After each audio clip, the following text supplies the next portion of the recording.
View from the Gutters, episode 128.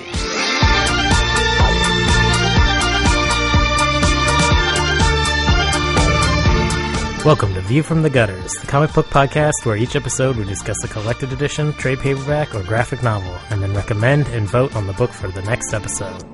Warning: the discussion portion of this show has massive spoilers for that book. On this episode, we discuss Atomic Robo Volumes 1 through 3, and to skip ahead to the recommendation section, skip to 101.16. Welcome to View from the Gutters, episode 128. What are you guys talking about? I'm sorry, episode 128. I made a joke. I'm Joe Preddy. I'm Tobias Panchin. Oh, this is just a shit. Wow. I'm Kaylee Fleeman. Brant Gillihan Eddie. In the real Ghostbusters cartoon, they couldn't get the likeness rights for Egon, so they made him blonde. Yeah. But they gave him, like, cool ice cream hair. I don't know. Just Google it. I'm familiar with the show, I guess. I just don't. Anyway, and you need Slimer to was turn their that friend. fan off, Joe. Slimer was their friend. Oh. Yeah, and Yeah, I remember that. Bill Murray had the voice of Garfield the cat. Yep. Yeah.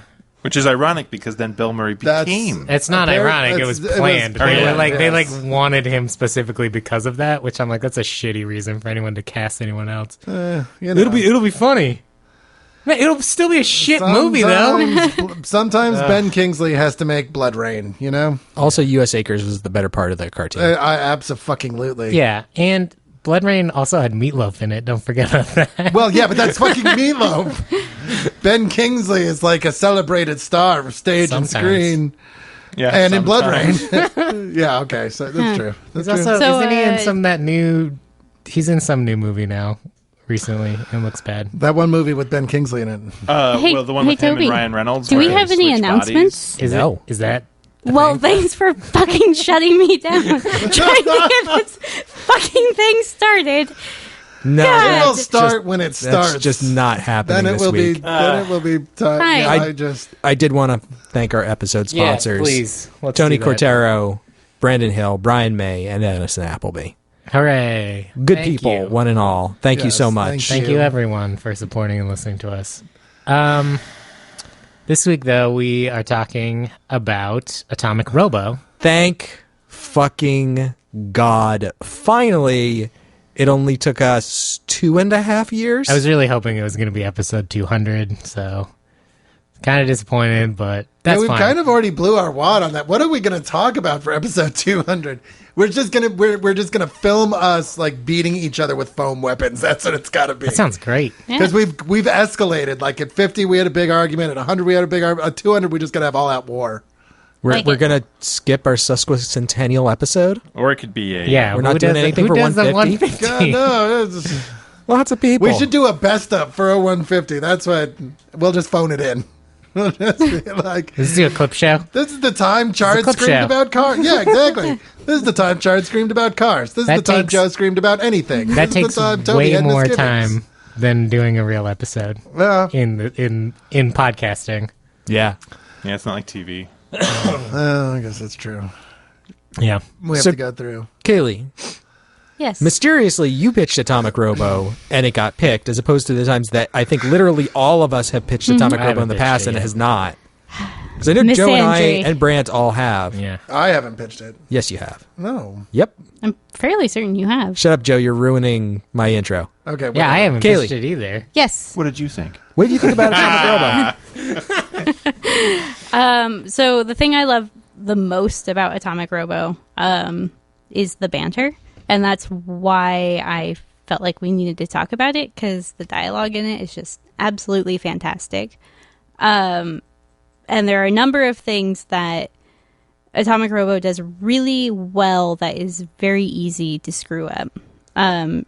Primarily having flashback sequences and out of order sort of events, I guess, and then trying to bring it all to present day.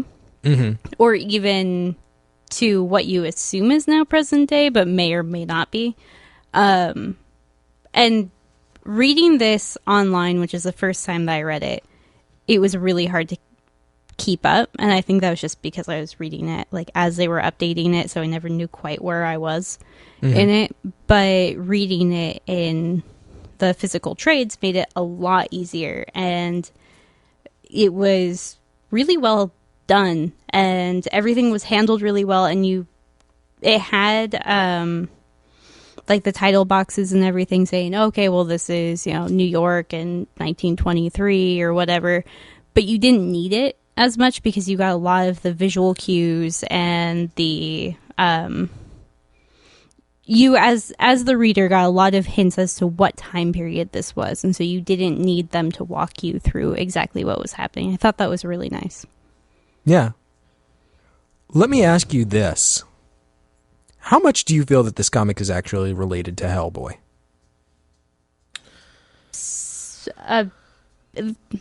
Because the biggest, you always see people comparing it to Hellboy, and that has always angered me, because the only way in which it is even vaguely related to Hellboy in my mind is he fights Nazis. Well, he fights Nazis. He fights Nazis. There's Tesla punk stuff. Monsters. Vril energy, which they use in the... Well, Vril energy goes back to the coming race. Right. Yeah, but I Which think influenced Hellboy and this. Right. And Lovecraft influenced Hellboy and this. Yeah. Right, Yeah. but then that's a commonality between both of them, and Right. those things that inspired them. The two of them are not necessarily They're linked. non-human I think- main Yeah. protagonists Yes. that wear great clothing and fire guns. The big difference is that Atomic Robo actually holds on to his gun, where Hellboy drops it all the time in an excuse to pound his fist on things. The team of Tesladyne and the BPRD, there's tons of similarities between the two. I think the difference is span tone. a massive amount of time. They've always felt incredibly different to me. Well, they're totally I do different. Agree with you. I don't disagree with you. I'm just saying, the reason people say, "Oh, these things are similar," is because they are.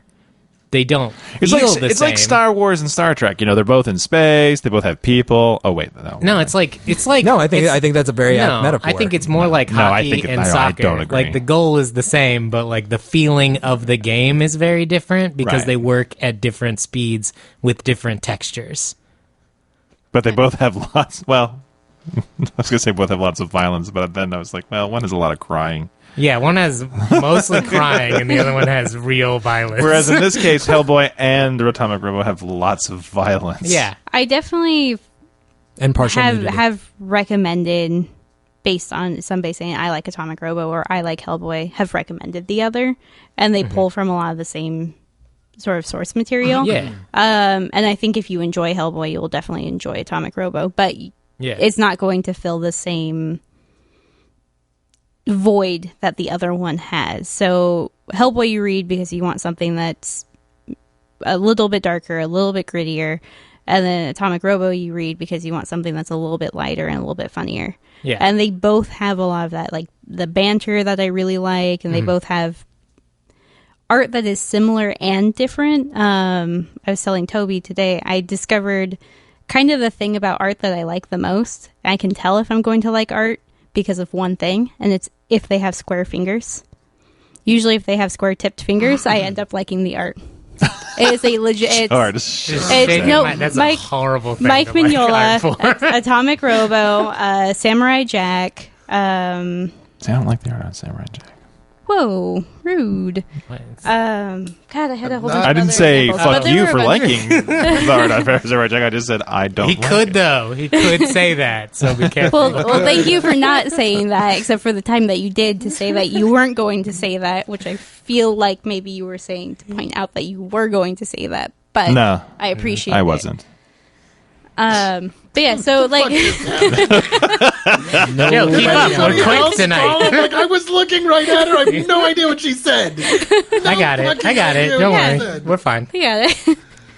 I'm going to yank the conversation in a completely different direction. And I want to talk a little bit about the origins of this series, because I think that comics and the comics industry has changed a lot since the series started coming out. And the place that it occupies, when it first started, I think it was really out there by itself, along with just like a couple of other things. And the industry has really kind of grown up around it at this point. But when this series came out, it was, hey, it's that comic by that webcomic guy who does 8-bit theater. And it was like, oh my God, it's not pixel sprite art. because Brian Clevinger got his start for years working on 8-Bit Theater, which was a sprite comic. Is he still doing it?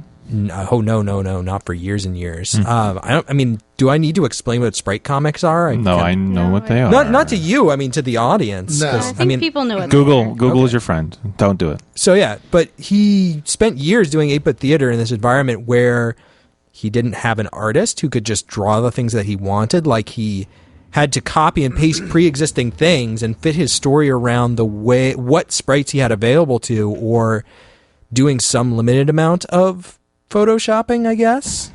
And then going from this environment where the things that he was able to write were so strictly limited to the resources that he had, to something where he could just ask for something and have an artist actually draw it. Like, I think that really honed his writing skills, especially his dialogue, because that was the main thing that he had for so long.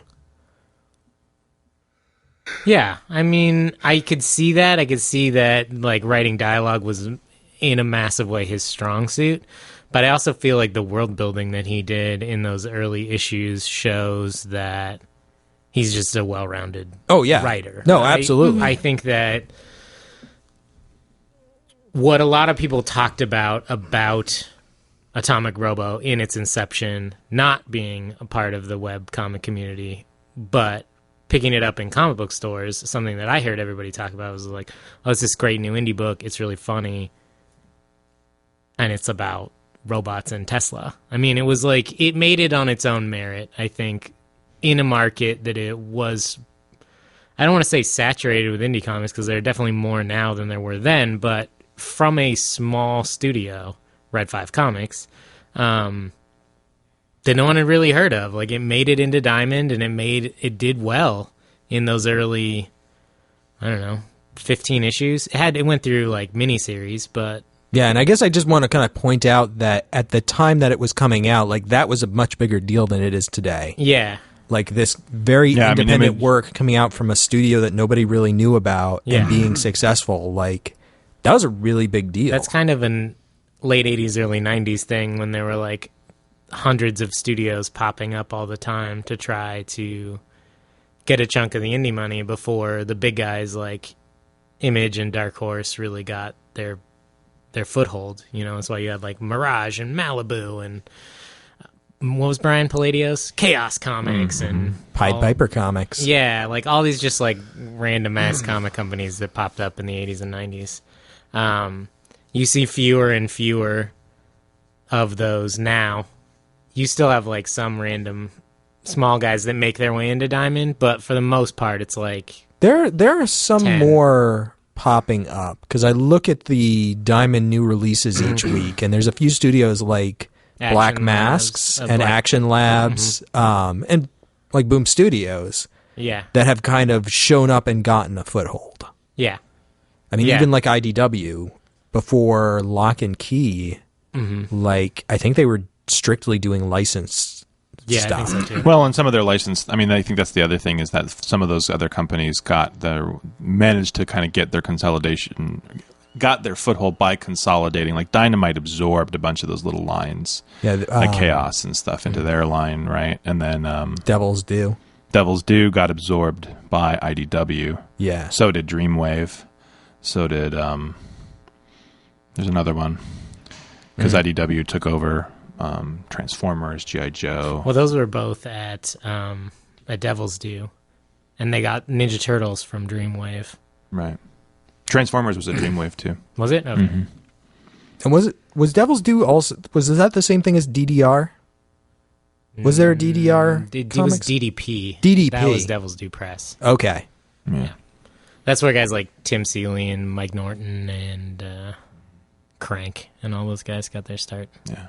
Yeah, so I guess I just kind of wanted to acknowledge off the top of things that, like, the production of this comic was kind of impressive out of the gate, and then, I mean, it's kind of continued to do its thing, and it was weird for me going back and looking at the first couple of volumes when Scott Wegener's art was way, way less exaggerated than it is now.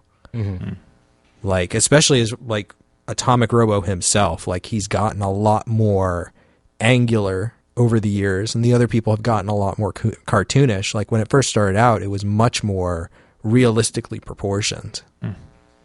Yeah. And I actually feel like I kind of missed that. Like, I feel like it's gone a little bit too far on the exaggerated end of things. But, I mean, that's strictly a personal predilection. I really like Wegener's art in the first 3 issues, I think, or the first, like, couple trades. Yeah. I think they're really... I love the alternate covers, too.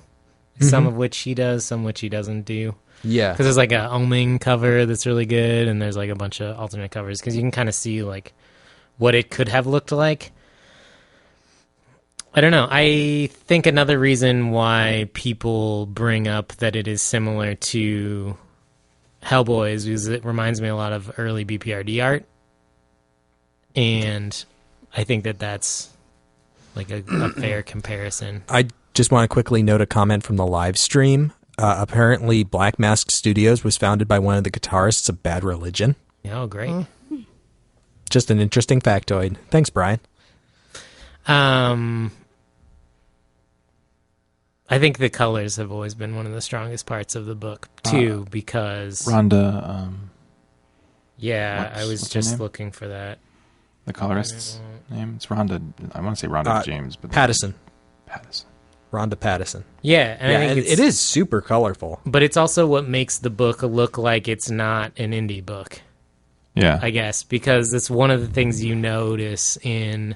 I don't want to say cheaper, but in... the smaller press books that can't afford the best talent is like the writing is often really good, and sometimes you get a fantastic artist in there, but like a bad colorist can make a book look cheap.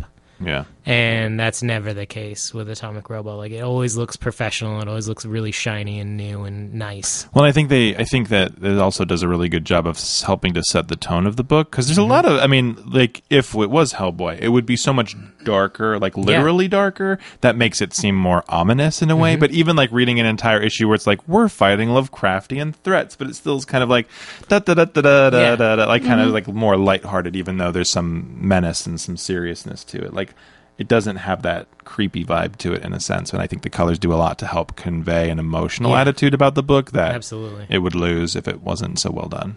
It's also got that like Scooby-Doo kind of monster of the week feel. Yeah, it's like the monster doesn't show up and just like eviscerate 40 people, right, and like spew toxic gas out that turns everyone else into monsters. It's like they have a fighting chance. Yeah, the thing about Hellboy is like Hellboy wins because he shouldn't win, but he's a demon, so he doesn't die. And then the BPRD, they just always lose. So yeah.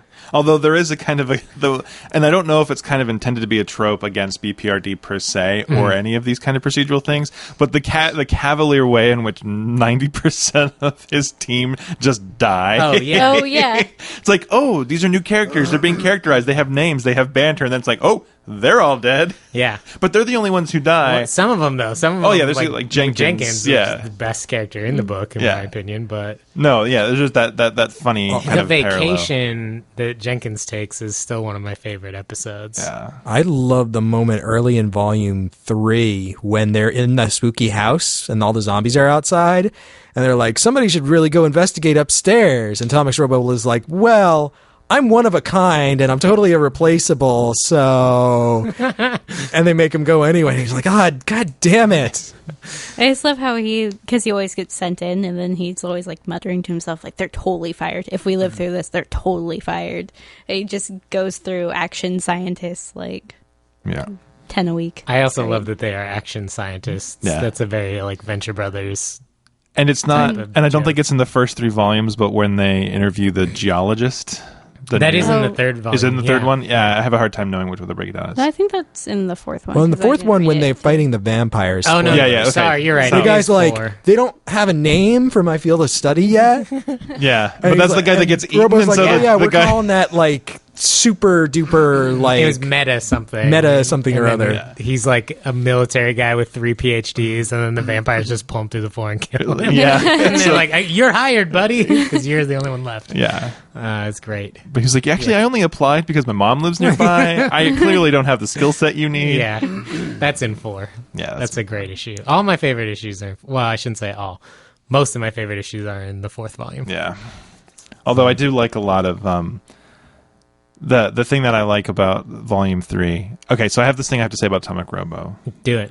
There is that saying, something hits the spot. Atomic Robo doesn't hit my spot. It rubs it gently with massage oils and then whispers sweet nothings into its ear. I love this series. I love it on every level. Would you say it caresses it lovingly until it fully exactly. and it completely expresses itself? Of course. But I love the fact that one of the underlying themes, especially of the third volume, is Atomic Robo is ostensibly immortal. Yeah. And he learns. Right. He's like, I learned all this upper dimensional math and all this stuff. But in the end, he still learns it so that he can build something to blow up. Yeah. This comes up, we're going to say this a lot, unfortunately, in Volume 4, when Dr. Dinosaur shows up and is like, I calculated the first 12 of the 16 most likely moves you'd make, and there's some variation of jump, punch, or shoot.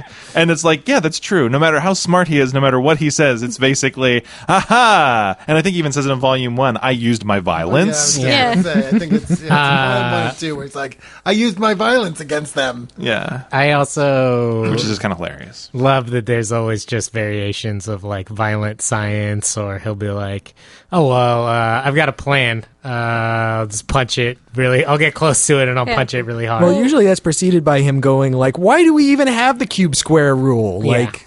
This thing obviously violates every known aspect of science that we understand, so I'm just going to punch it because that's what I've got. What is it in the he's fighting a giant... I think it's in the 4th volume again.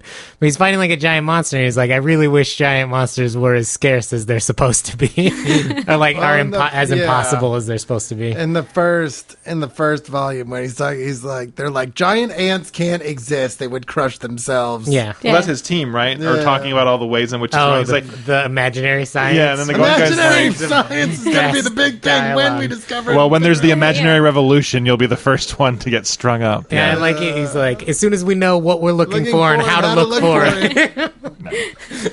Well, I think, calling back to that episode we did around Umbrella Academy. Yeah. I know that I said something about this series then, and I want to kind of bring myself full circle, which is I think that's the challenge, is that when you have a series like this that makes that banter look easy, like the pop culture references range from, the guy in the beginning of Volume 3, Mr. Fort, I think it is, making the offhanded Ghostbusters reference where he's like, total protonic reversal. Yeah. And that they're all dressed like Ghostbusters. Yeah. Well, in the future, yeah, exactly. So that's in 4, though, too. Right.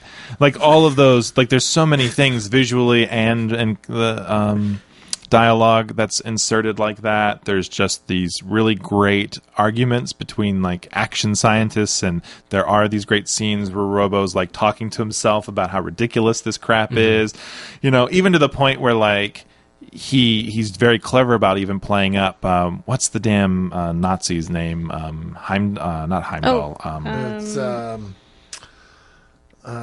Got it flew completely. Baron von. He calls him Baron von. It's like blabbs about his only it's weakness, but it's like Isengard. But even as that volume, and they have their quote unquote final fight, which we find out is not their final fight. But he's doing a play on the villainous monologue, and Robo's like, yeah, I like it how you're saying all these things, but you never defeat me. He's like, yes, but I will always come back. All this stuff. There's just Clevenger's a really clever guy, whether that's through luck, skill, a combination of both things. Yeah. But it has a sense of feeling effortless. I don't feel like I'm reading an attempt to try too hard. No. I think it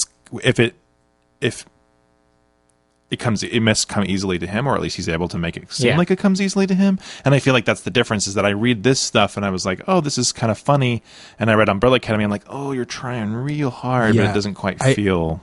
I feel like that is exactly the kind of thing I was feeling with Manhattan Projects back in the day. Mm-hmm. And I can't point to the thing in this specifically where this is the thing that makes it work, where for me, at least in Manhattan Projects or Umbrella Academy, it didn't work. But this obviously is operating on a level where everything just fits together exactly right. Well, it fits exactly right for what you're looking for. Yes, for me. Which is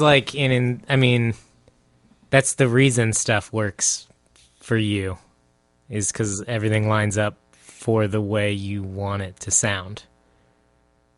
Well, I think that there's more to it. Because if it doesn't sound right to you, then it's not as good, right? Like, yeah, but for a lot of people, like the way they talk in Planetary is awesome, and when they mention stuff like they like have all these offhanded references to these like really stupid names, and for some people, like that itch is scratched like really well. It's like, oh, I want to know what that is. Mm-hmm. But the fact that they say it and then there's no explanation, and that it has a really like kind of hokey backstory to it is what turns me off from it. So it just like it works for you because it's the way you like information. Yeah, I don't want to. Because I love the way Venture Brothers does it, and I know that show turns a ton of people off because it's just like too like off the wall, or it's too bizarre. Right. Well, now, and then especially at this point now, so many of the references are inside references. Absolutely. Well, I mean, you have to start at the beginning, but more and more shows are doing that, and I think that's fine because we have DVDs. And Netflix. I mean, I think you're right on one level. Like, I want to support the premise that some of it has to do with aligning with personal value, but I think that there has to be an acknowledgement that there is an art to making that more universal than not.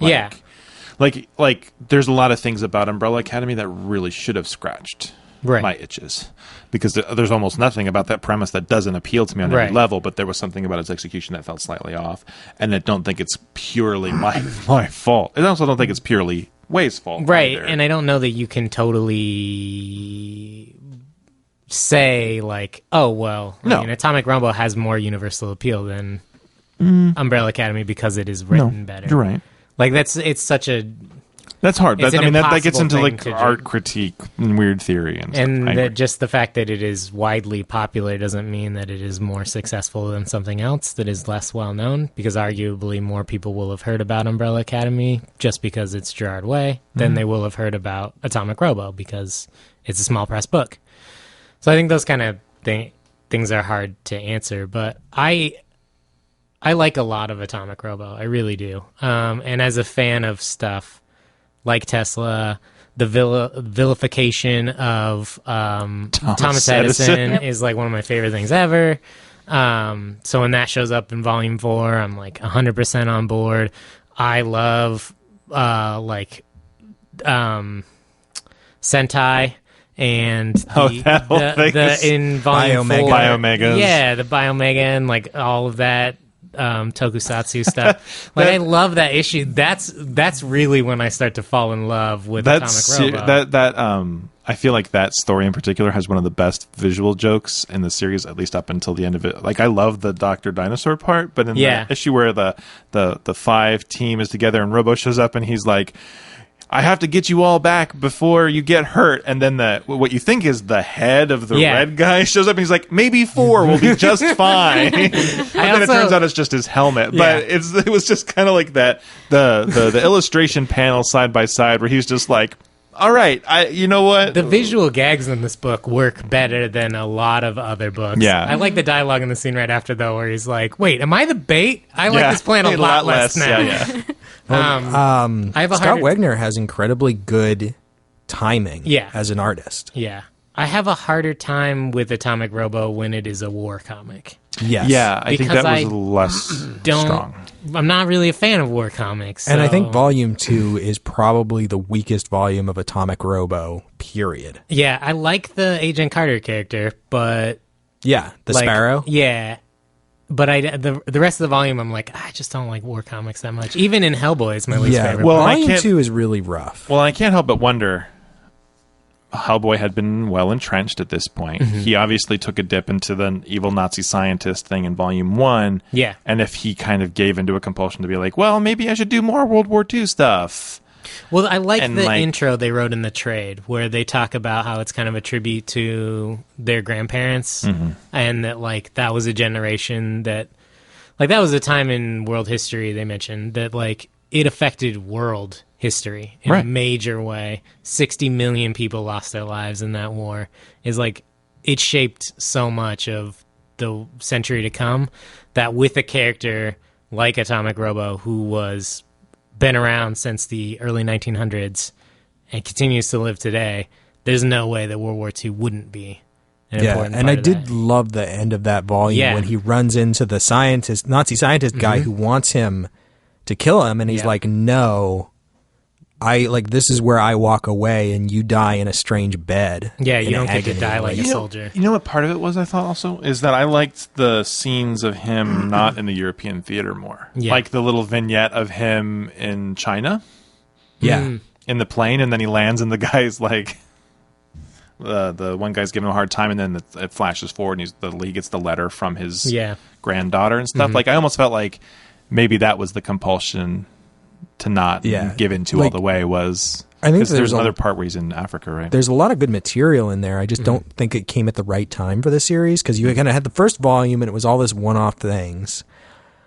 And then immediately, it's just kind of mostly flashback through all this World War II stuff. And then once you hit volume 3 and you get to the horror out from outside of time, or whatever it's called, which is all flashback too. The Shadow from Beyond Time. Well, sort of. Well, no, it's a story that's being told atemporally. Right. But as far as we're concerned in the series, anything that's happening that doesn't say now is a flashback. Right. So that I really think that 3 was successful because it tells a really interesting story in which you think it's a series of one-shots, and then you realize it's all right. I think that's clever. I think it plays into what he did in the first volume really well. I also want to point out really quickly, I love the bit when he's meeting himself, and they're talking about, is this time travel? And he's like, no, there's no such thing as time travel. Oh, we're only experiencing this nonlinear episode because we're outside of our universe. And then in a much later volume, he actually does time travel. Yeah.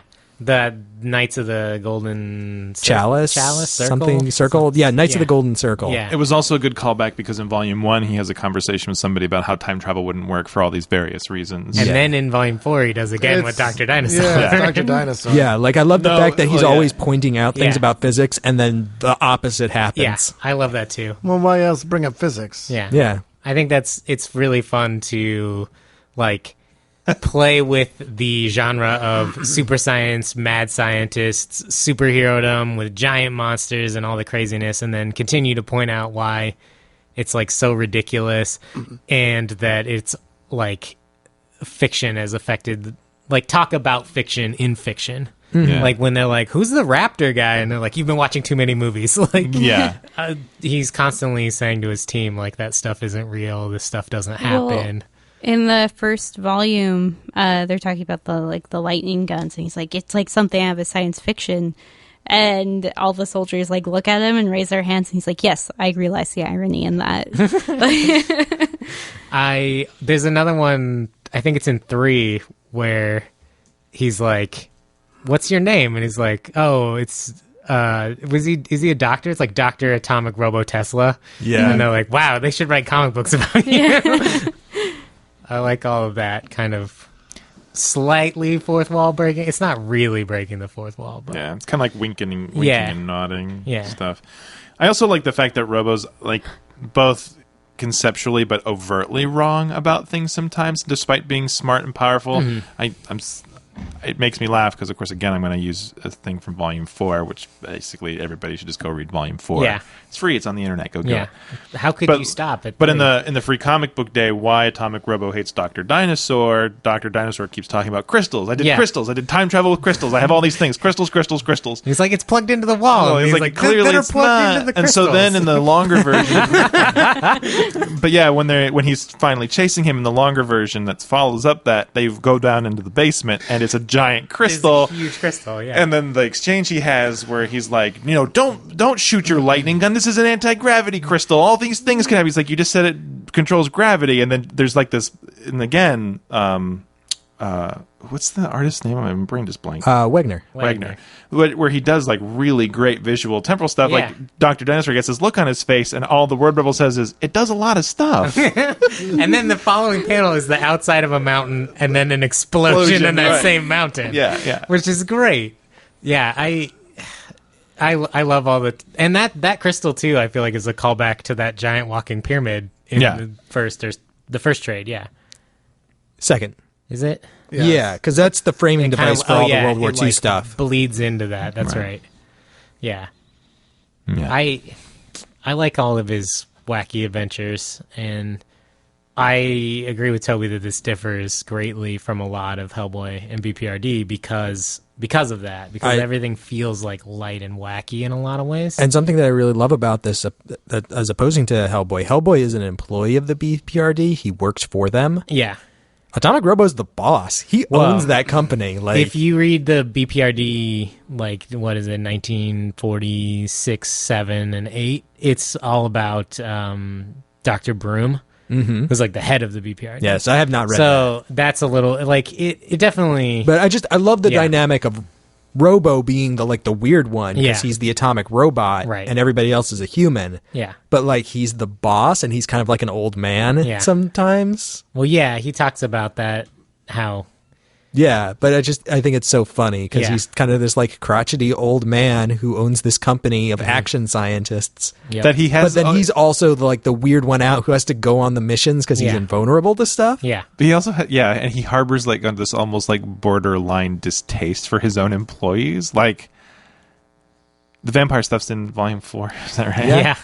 Where he goes into the lab and they're like, we built this computer and it could do all these calculations. It's like, you evil. You made an evil computer. They're like, what are you talking about? That is volume 3. Yeah. Oh, it is volume 3. Okay, great. But then he's like, but what do you mean? And he's like, it hisses. Why is it hissing? Why is it ejecting steam? It's as though it's trying to tell you that it is dangerous. Why would you do this? And Computers then after are cute little boxes that sit on the desk and are warm. And so then when all of that resolves, he's like, you're fired. Well, I like it because, I mean, more often than not, he's cleaning up after his employees.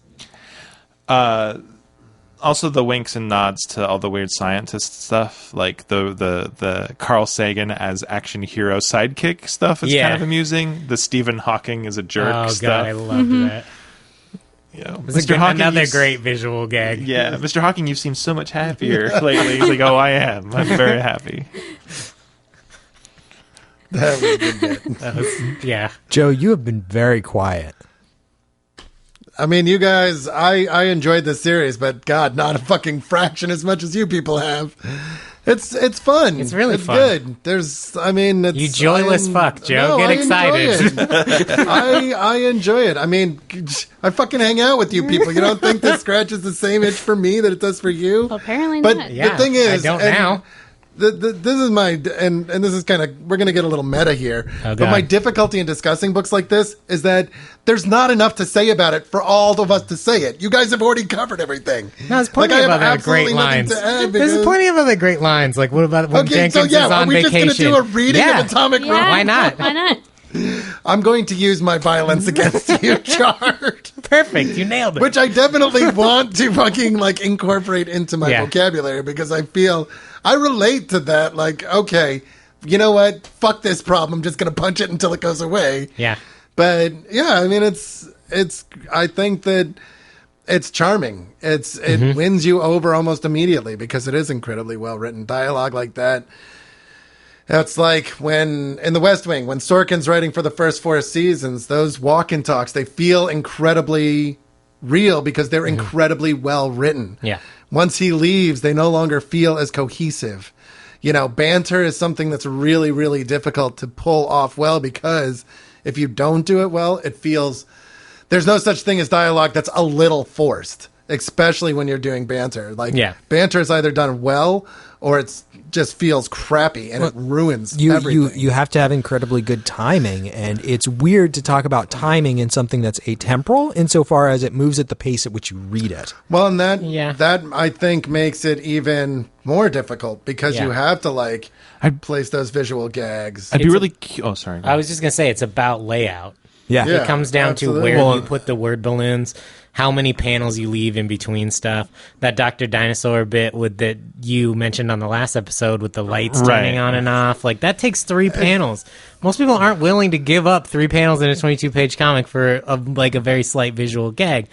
But it works because they spent the time to make it work. Yeah. You can't force stuff. Well, and I wonder how much... I would really be curious. I don't know if I've ever mentioned this on the show, but I collect... because one day I'd love to get into this, but it's just never been something I've been able to put a lot of time into for various reasons. But I have a bunch of essays and books and other things that are basically discussions by various comic writers and artists about how they lay their scripts out. Mm-hmm. And I've seen stuff that certain writers will actually, who do have some drawing ability, will do as much as even sketching out how they like to see panels done, whereas others who are much more narrative, or classically trained, like script writers, will, basically just kind of lay out action beats, and some people do hybrids and some people do different things. And so I've always kind of just consumed and collected that stuff because I'm curious about how people get to the level that they do in the relationships that they have, and how much, and I think that's one of the big things is, I know that from my perspective, there have been kind of different ages in comics separate from the, golden age, silver age, whatever, where it's about, it's an age of writers or it's an age of artists that are more dominant. And I mean, I think, you can think of McFarlane and those guys and Lee and all of those being kind of during that era, and then now more. And then in the early aughts, I feel like writers kind of took a rise up, and Wade and Rucka and a lot of those guys, Bendis, got a lot of... even Millar. I know that Jeff Johns. Especially guys like Bendis and Brubaker, who would transition from writer-artist to just writer. Yeah. So, and then I think now we're in this age where people are acknowledging that the team itself has a lot to do. And I think that's one of the interesting things about Atomic Robo is that this is a team book. It has been basically the same team since the beginning, with exceptions. Great team, why change it? Oh, yeah, a great team, why change it? I also think that's something worth mentioning in Atomic Robo. I mean, Toby, you kind of touched on it about when the comic emerged, but I think what's interesting about it is that Atomic Robo in itself is actually a living, breathing example of the experimentation aspect of modern comics as far as its business model, because they, it was released on the web a little bit, right? I think it started out as a print comic. Okay. Strictly. So it was a print comic. It came out in issues and in trades. Yes. And then I think at one point he cut the issue part out and was only releasing trades, I think. But maybe not. No, I think he's always been doing issues, but it's been... Over the years, it's gotten more written for the trade, where instead of just being like, it's Atomic Robo number 37, it's like Atomic Robo subtitle of story number 1 of 6. Okay. And he's been writing in 6-issue arcs. And then what, 2 months? 5 or 6. 5 or 6, yeah. And then what, 2 months ago? 2 or 3, yeah. He posted everything back online, and now it's Patreon supported. Yes. In addition to being available in print. Yes. Which I just think is really fascinating because it's just like this kind of... And an author that I haven't read a lot of his books, but I follow because I really enjoy his willingness to talk about the industry, science fiction author named John Scalzi, is somebody who in science fiction writing has been talking a lot about, basically the benefits and the downsides of the various distribution models, and in some ways he talks a lot about his privilege having been kind of grandfathered in on the old method of having contracts and writing books, but also having done ebook stuff before it was big and self-published a few things, and now he's gotten a lot of attention because he signed one of the bigger ever writer contracts, especially in his genre. So he's guaranteed some ridiculous number, millions of dollars, but he has to produce a pretty substantial amount of books in the next 4 or 5 years, I think it is. And so, but he's been very transparent and willing to talk about why that is and what that is and why it's good and why it's bad. And so I always find it interesting when there's a book or a group of artists like the team that's on Atomic Robo who are kind of trying different ways to get their I think they're property out there. They're combating one of the largest issues in comic books, maybe even the largest issue in readership in comic books, which is once you have X number of issues, how do you get new readers? Because you notice, as with television shows, as with any kind of serialized medium, that follows in order, not just it's a TV show and every episode you can watch whenever. Serial media. Yeah, serial media.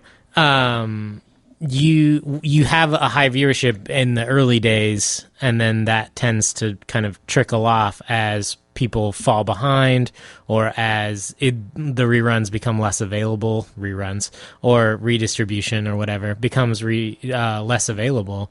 How do you get new people to go back all the way and catch up when it's only available to Hulu Plus subscribers or Netflix subscribers or people who can afford to buy the DVDs, or just people who are willing to put in the legwork to consume an entire archive of media. And I think that something like Atomic Robo, which is 9 volumes in and is already a fairly, smaller press book, smaller readership book. It's more volumes than that, isn't it? 9. It's 9 or 10. I think it's 9.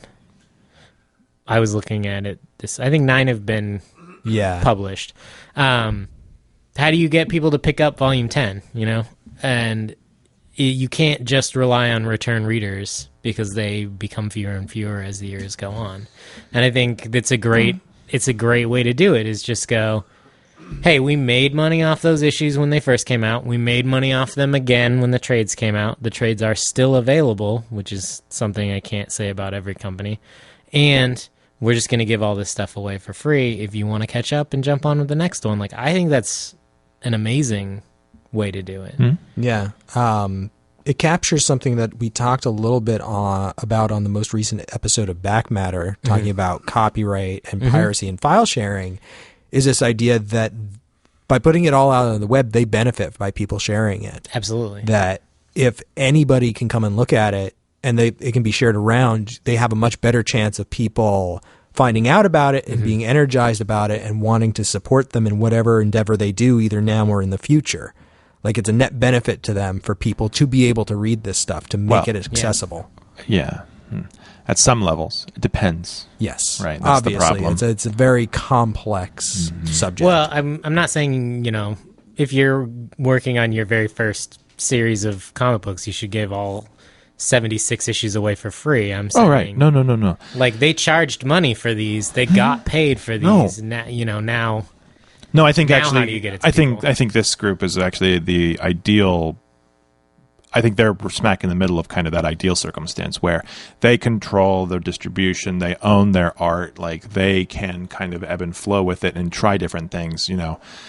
One of the big people who tends to get a lot of kind of side glances in like music industry is Gene Simmons and his like vehement hatred for all things pirate, because of course he talks about all of the quote unquote lost revenue, not remembering the fact that Gene Simmons has a very different relationship to the revenue model than many, many, many of his quote unquote peers. Right. So there are tons of musicians and writers and artists who either have access to their art, control it, or have like the ability to play with it, who see great benefit from sharing it, whereas people who are kind of inside the older distribution models actually lose money, and that's not untrue of them to say, you're taking money from me. It's just that it's kind of hard when it's like, I'm sorry, did you only make $7 million this year? But everybody's allowed to make whatever they want. You're allowed to break your record contract. The fact that he's not willing to try like new methods of distribution. For example, the album that Radiohead made the most money on of all time was In Rainbows, the one that they did a like pay what you want for, because they said people paid an average of like $3 to $5 per album. There's no way they get paid that much per album at the record company they used to be at. Right. There's just not a chance. And even at 10%, which is what like the top talent, they maybe get $2. So they made way more because they were willing to take a chance and step outside. They had to break their record contract to do that. They had to be like, all right, well, we just won't have record contract money. And Radiohead is obviously a band that can do that because they are a huge name and have a huge fan base. But like, is not Gene Simmons also a really big name? Does he not also have an army, a Kiss army to buy his album? He just was like, well, I don't want to try hard, so I'll complain instead. I mean, I like Gene Simmons as much as I think you can like Gene Simmons, but that's just lazy. Not a whole lot. Well, I don't think it's unfair to say that Gene Simmons is an old man. He's an old man, and he's maybe lazy. Doesn't understand the hippity hops. I mean, I guess maybe. Well, even his son, who's much younger, is very anti-piracy, whatever. And I mean, it's not to say that I think anybody who has an argument against piracy is inherently wrong. I think there are some very interesting nuances to capture. But and we did talk about quite a number of those different perspectives on the episode. So if you're interested in that, maybe go listen to Back Matter number 15. Yeah. Which is on my iPod. I just haven't listened yet, so I couldn't make it to the show. But I did want to just briefly hop back to what you were saying earlier, Brand, about the team being important. And there have been a number of high-profile writers and artists coming out in recent times talking about that and basically saying, like, a writer saying, like, I created this thing with this artist. If I can't work with them, I'm not going to do the project because it's not the same thing. Yeah. Right. And writers, Matt Fraction coming out and saying, like, Chip Zdarsky deserves so much credit for the things that we do that he doesn't get. Right.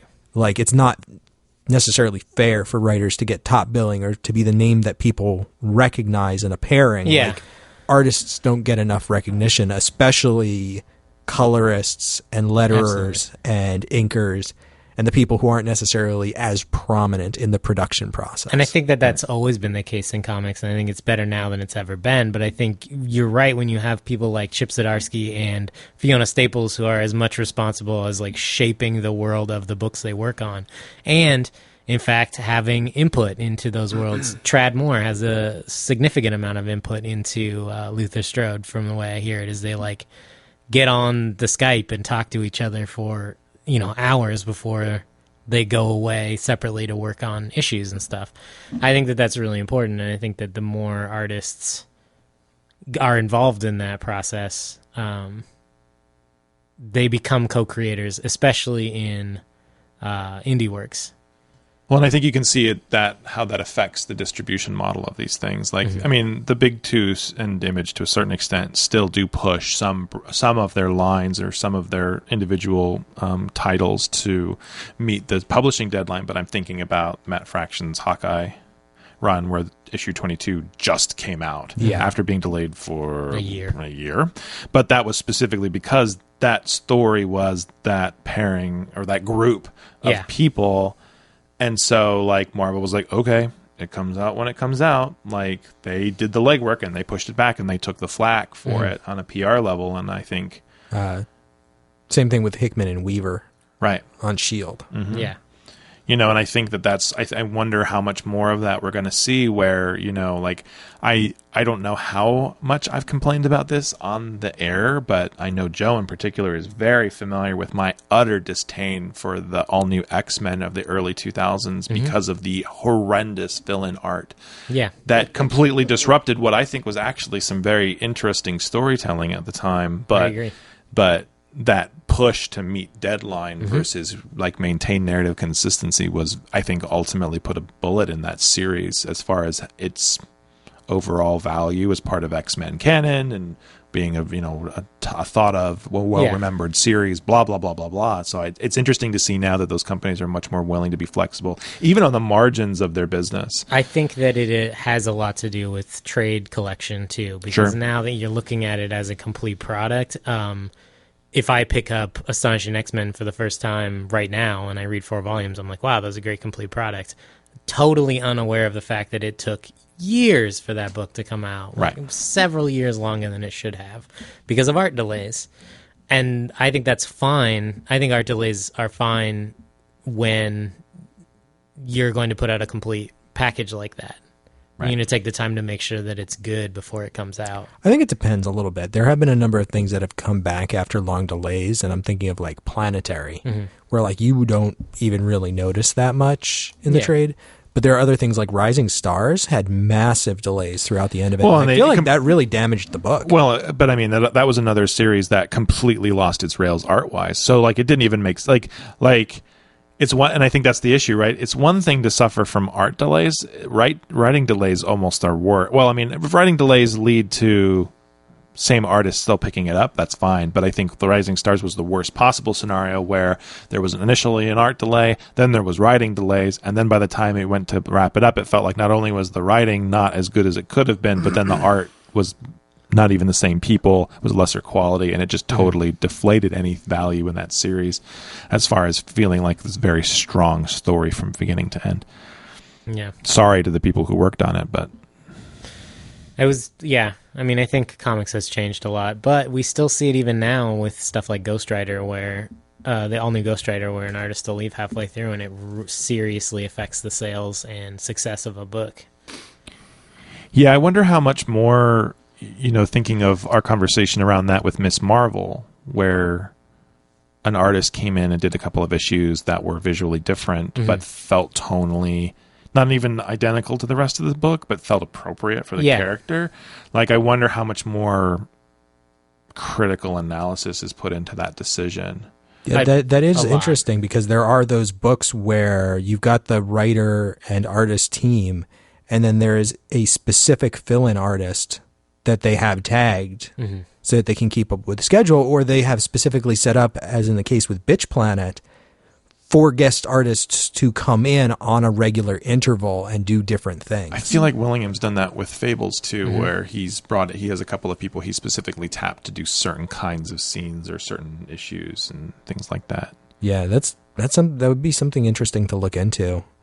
It's like art matching, but it's like voice matching for when you get a person to do a fake Homer Simpson voice because someone won't do it for the video game. But someone. But the art matching is interesting because I think we talked about this on the all new Ghost Rider episode. But when you get someone who's too stylistically similar but not as talented, like it shows even more than if you had just gone a complete 180. Right. So I feel like that should be. It's like a casting director position where it's like art. It's obviously the line editor has to do that, but I feel like it could be its own job. Yeah, I guess that's one of the benefits to a house style. Yeah, I think that's probably what DC was going for. But I think it more benefits just having the same team on a book for. Unless, of course, you choose a shitty house style. That's true.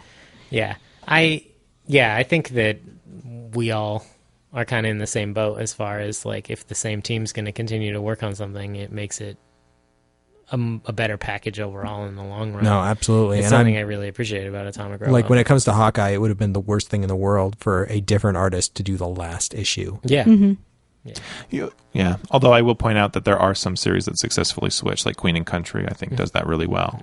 Well, again, I think that is a instance where you have an intentional change of style from arc to arc. Right.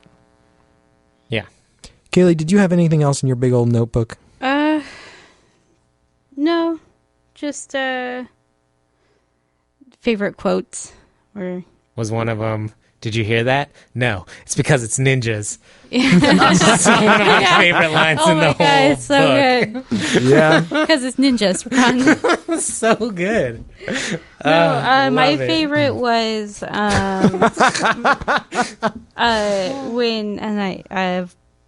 Heismeyer, what did we decide his name was? Heisengard, that one.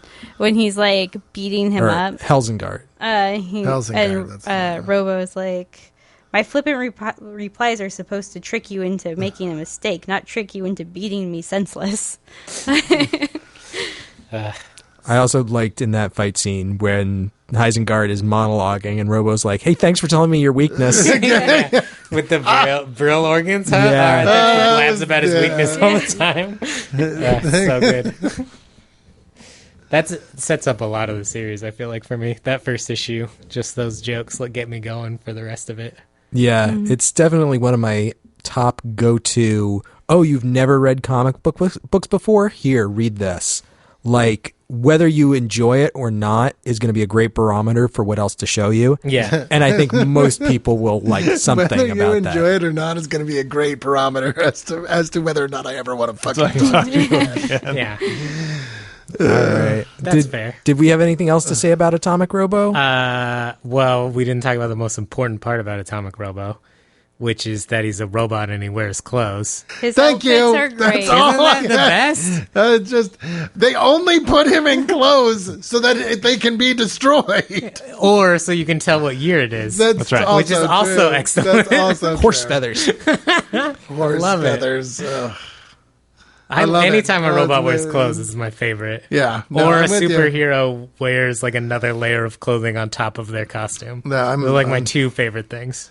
So basically the entire 90s, when everybody took their superhero costumes and then put leather jackets on top of them. Yeah. No, I just mean like when Batman wears a spacesuit over the top of the batsuit. Yes. We were driving somewhere the other day, and Audrey was like, "Look, there's a backpack on the side of the road," and I was like, "That's Spider-Man's. That's how you can tell he's been here." There's so many backpacks webbed up around. Yeah, you just web up his backpack like under the awning of a building. And then forget Gotta where be it's Spider-Man now. It's like, yeah, it's ridiculous. They'd be like, I hid clothes in this dumpster. That's a very Spider-Man. It is. It's like Batman's got secret hideouts all over Gotham where he's hidden like motorcycles and extra batarangs. But the extra batarangs behind a also coffee dumpster is makers. just a change of clothes for Spider-Man. He's got one spot that's just a Keurig with some coffee next to it because, he stays up all night sometimes. He needs that jolt. Alfred, where's my no-dos? I wonder if he has tiny little note cards that says property of Spider-Man, hobos, hands off. Yes, he does. He's got to. It's the hobo code. Yeah. He's You got leave a an note, understanding. and it's... That's why you always leave a note. Yeah. How do you fucking know that? Because I watched 3 episodes of Arrested Development. J. Walter Weatherman. Yep. He's the best. Also, you motherfuckers endlessly quote those things. That's true. Because it's great. It's called cultural osmosis. That's fair. That's fair. I think I talked about everything I wanted to. Yeah. Colors are great. Jokes are funny. No, there was one thing I did want to talk about. Oh, I fine, didn't. Kaylee. Yep. Oh, God. I wanted to talk about his expressions Yeah. for having No face.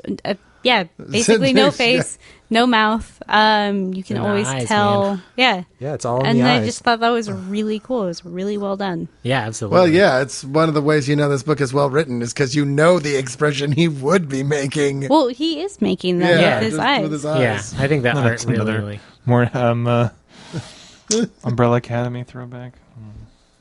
Sad What? face. It's in the eyes? Well, the lack of ability to Oh, tell yeah. what people's Oh, facial yeah. expressions are. Sure. Their expression is murder in that book. It's always murder. Yep. Just It's grimdark murder time.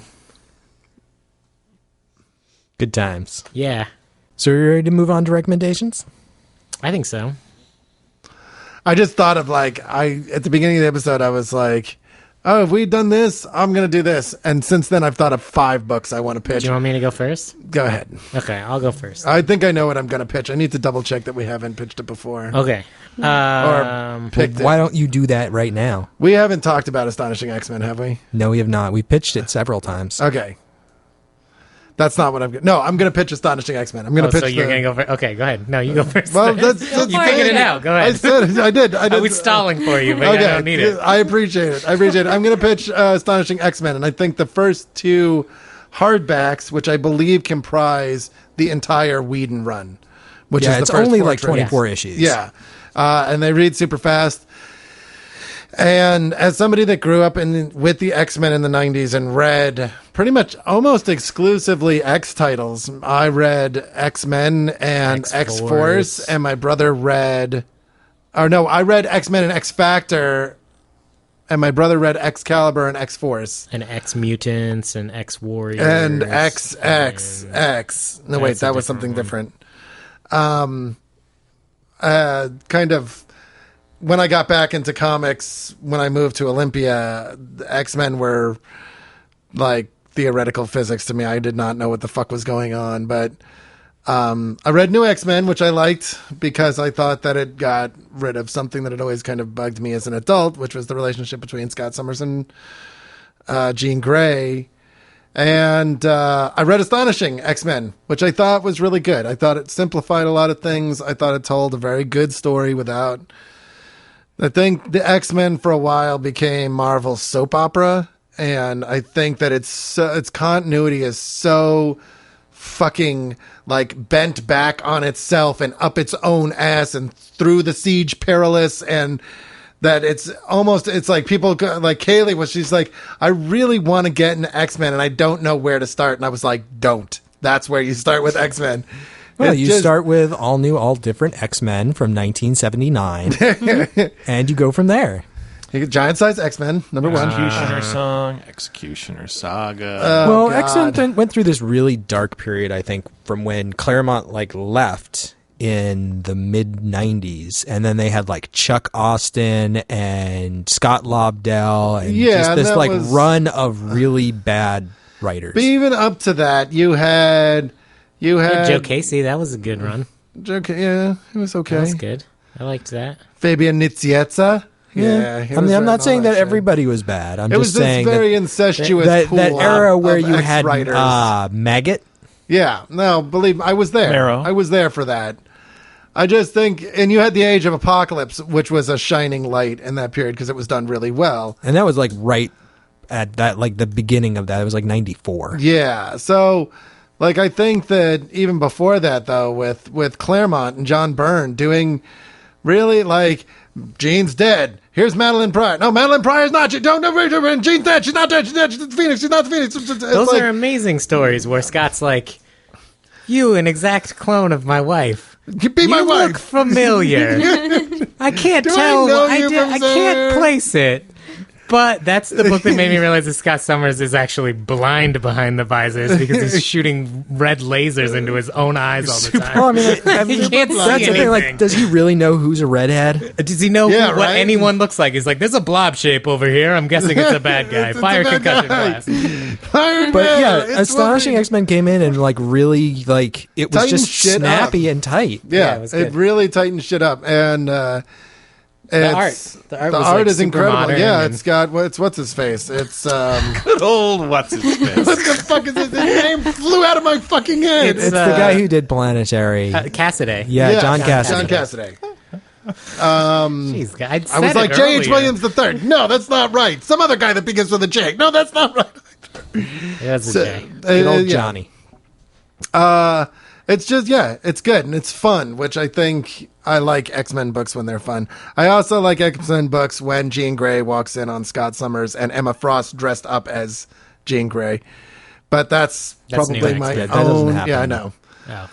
That's my own personal preference. Because, Anyways, Astonishing X-Men, first 4 trades. Cool story, bro. Word. I'm leaving now. Brent? I'm pretty sure I've pitched this before, but I brought back Morning Glories. Oh yeah, which is about it centers around 6 students who are entering the fictional Morning Glory Academy, and there are strange doings, evil things, occult things, strange things. What goes on at Morning Glory Academy, and how will these 6 people kind of fare through it? Why do they all have the same birthday? Yeah, exactly. Why do they? Because they were all born on the same day. Yeah, and of course, like apparently the creator Nick Spencer has labeled it as Runaways meets Lost. Yeah, and it's been going now for a few years. Yeah. Volume 8 just came out in March 2015, so... It's at least 50 issues in. So I'd propose the first 2 volumes, 1 through 12, just to kind of get a taste. It feels a little bit manga-esque in that it's like school and teenagers and supernatural, and it's not quite as TNA as a lot of high school manga fighting demons can be, but it's pretty trippy in the way that, like, Dead Man Wonderland is or something like that. And I like its visual style, and I don't know, it's just kind of something slightly different, but I was reminded of it mostly because of some of the supernatural parallels that Atomic Robo makes me think of, although clearly not the same tone. No, it's not a funny book, really. No. Cool. Kaylee? So I am going to pitch a book that I really want to talk about. Not that I necessarily want to read. I want to talk about it purely because it's a perfect example of what happens when DC gets its fingers in something that it should have just left alone. And when you have a creative team that could have been great and things just fall flat. Wow. And it's... yeah, I'm sold. Yeah. Well, it sucks because there's so many great moments in this series and so many, like, just beautiful panels, but it just doesn't quite mesh because it's DC forcing it together. And it is Animal Man Volumes 1 and 2 of the New 52. And this is written by Jeff Lemire? Yeah. Yes. And art by Travel Foreman, and then I think John Paul Leon does colors, and Steve Pudd does letters, I think. Cool. Sure. But yeah. So this... It's the perfect example of when you have this house style that DC is kind of forcing, and you have an artist who's being restricted and a writer who's being restricted. And it should have been great. Like, you know, and it just never got to that point. So I want to talk about it for the betterment of our listeners. This was one of the series where I was reading it at the beginning and I was like, wow, the art's really good. And then at some point, clearly a mandate went across the desk of the artist that was like, draw it shittier. Yeah. And then it's the same art team. It just gets worse. Yep. It just legitimately, someone was like, make it not good. But and then they did. Thank you, editorial meddling. Yeah, anywhere that the creative team obviously had complete control is fantastic. Yeah. They have the red and the rot, all these worlds that they are like realms, I guess, that they visit, and the green and the red. Yeah, they're gorgeous. They're so beautiful. Yeah. Like, I want full-size posters of these spreads that they have of these worlds, but they ruin it 2 panels later. And so, yeah. Yeah, and this is Buddy Baker, Animal Man, exactly as he appeared pre-New 52, with a family and kids. So, yeah. Because good reboot. New 52 was a great reboot, guys. Great fresh start. Yeah. By keeping things exactly the way they were. They were trying to reach a new audience by doing everything exactly the same. And also confusing their new audience by being like, oh, remember that one time I met my creator? And everyone's like, what the fuck are you talking about, Buddy Baker? This is issue 3. Yeah. Yep. Oh, God. So there you go. But I do like this series a lot, despite some of its shortcomings. But Toby, what do you got this week? So after episode 100, I said to myself, I am so very tired of Alan Moore. Yes. So tired. So you brought an Alan Moore book. Yeah. Well, it's been exactly the fucking book he brought, too. It's been 7 months, and I feel like I'm ready to potentially read something by Alan Moore again. And so I brought back The League of Extraordinary Gentlemen, Volume 1, by Alan Moore and Kevin O'Neill. And this is probably the least talky thing that Alan Moore has ever written in his entire life. There are no pages that are exclusively composed of text, with tiny little bits of artwork poking out from like behind them. And if you happen to not have ever heard of this is Alan Moore taking a bunch of public domain pulp adventure characters and forming them into a steampunk-style Justice League. Yeah. And they're like solving crimes. Far, far, far more boring than anything the Justice League has ever done. I don't know that is strictly true. I'm not sure. And while he Justice League bureaucracy sessions. He went bad places with it eventually. The first 2 volumes are good, especially the first one. Much like Atomic Robo, was very revolutionary for its time, even if it hasn't aged well. And I think there's a lot to talk about. I loved Justice League, the bureaucracy files, okay? It was some tremendously interesting shit. The episode about what to do with Black Manta's trident? Yeah, that was great. Batman just be like, Wally, wait. You have to fill these forms out in triplicate. Oh, you already have. You're done? Never mind. I guess I'll enter him into the computer now. Wait, hold on. Alfred, enter these into the computer for me now. No, Bruce, your hamburger in the cafeteria cannot be called the Justice Burger. Anyway, I still really like the first volume of The Extraordinary Gentlemen, so that's what I'm pitching. Good. Chard? So I will be pitching an Image book entitled Goners, which I thought I had pitched already, but doesn't sound familiar to me. Not. And I'm going to read from the Image website again. It says, in a world where the mortal coexists with the mythic, a single family through the ages stands as the first line of defense against all that go bump in the night. They are the family Latimer, and this is the end of their story. Dun, dun, dun. Anyway, they're like this husband and wife team that fights like zombies and ghosts and Cthulhu and all kinds of manner of demons and werewolves and tomfoolery. And issue 1, they die. They blow up in the middle of a mission. And the kids are at home watching this happen on television. And they're like, oh shit, because these people are famous. They're not like hidden occultists. They're like, if the occultists were also on the news. And so, like, the news channels, they're filming them, sees them die, the kids are at home, and they're like, what the fuck do we do now? And, like, every manner of creature, demon, and spell is now, like, going to attack the kids.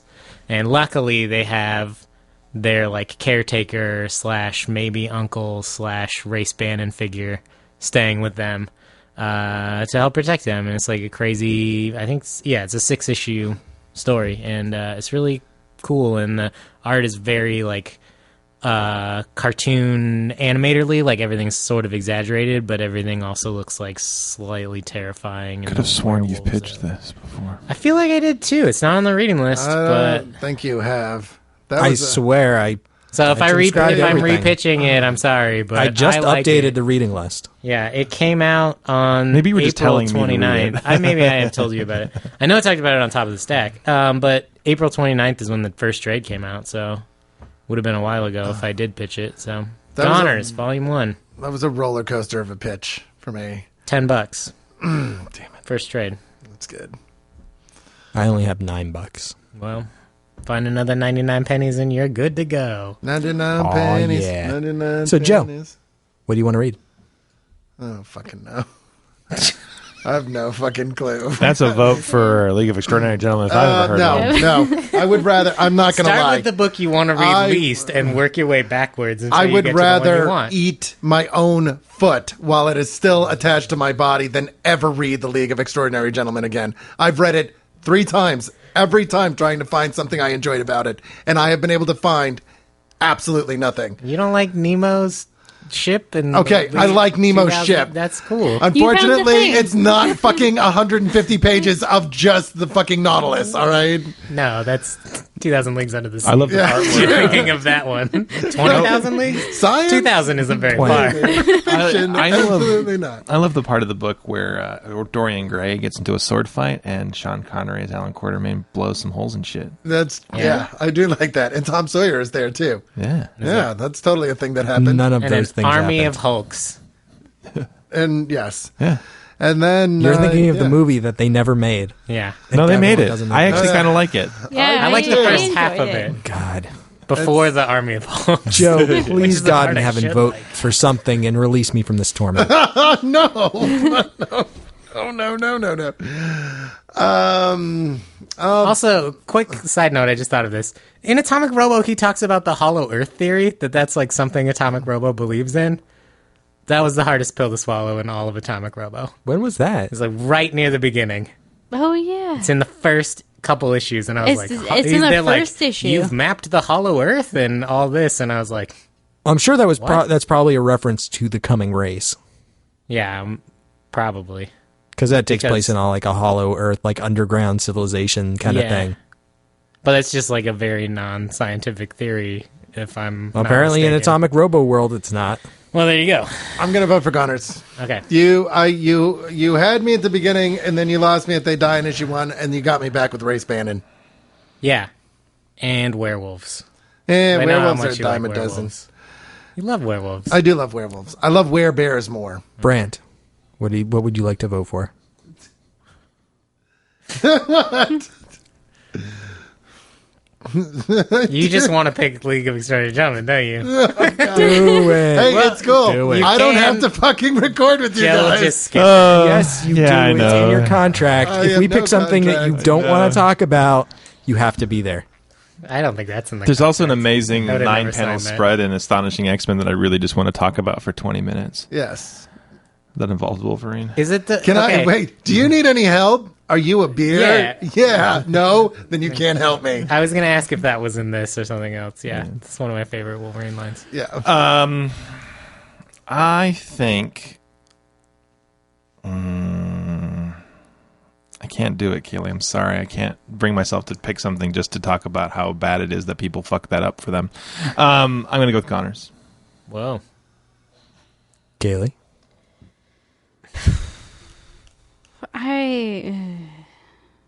I'm torn. So before I ever got into comics, somebody was like, "Have you read Morning Glories?" No. And they're like, "Well, you would really like it. You should absolutely read it." And I went to Gabby's to get Morning Glories, and I got distracted by Sandman, and I got that instead.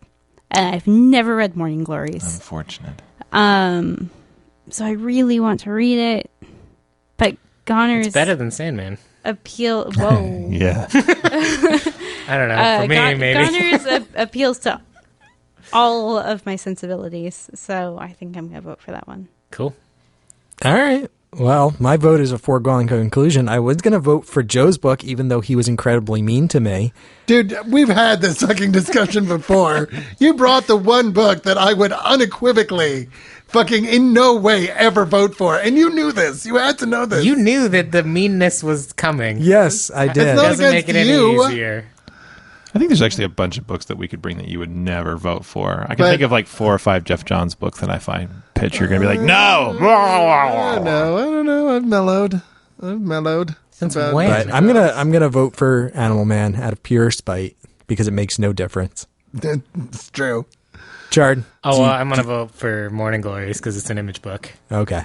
Year of Image. Yeah, we Rapidly winding 60 down. something at this point, probably. Yeah, I have no idea. Nobody it was knows. 5 years ago, Chard. 5 years ago. Give it up already. Gee, we get it. You like Image. It's been fucking 235 days of Image, or weeks of Image. Yes. Is that right? I gotta look at that. Oh, God. now. Anyway, thanks for listening, everyone. Next week we will be reading Goners, Volume 1. Yes. Thanks for supporting us, and we'll catch you next time. Brief post facto announcement. We'll be at Rose City Comic Con in a few weeks, in a couple of months. It's in September. Toby is Wait, a in wizard, September. and he speaks like that. Can I mention something before we completely sign off? That we got on a weird BuzzFeed Oh, yeah, we did. podcast that you should be list of listening 35 to. podcasts you should be listening to. Yeah, I just thought that was crazy. Yeah, And that pretty was a fan fan. nomination It was, on Facebook by Hiroja. Yes. So Yes. thank you, Hiroja, for Who nominating does us. their own podcast about Dogecoin. I didn't know that. Yeah.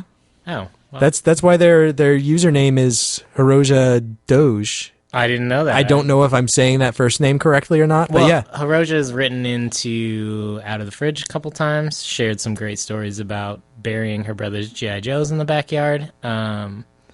So yeah, I don't remember what episode that's on. I'm sorry. Yes, so Listen to them all. They're great. Yeah, so I guess she nominated both us and Out of the Fridge Yeah. for this list. Yeah. So thank you very much for that. Yeah, absolutely. Thank you. And that was fun. Yeah, we'll see you guys next time. Yeah, bye everybody. we love you. Bye.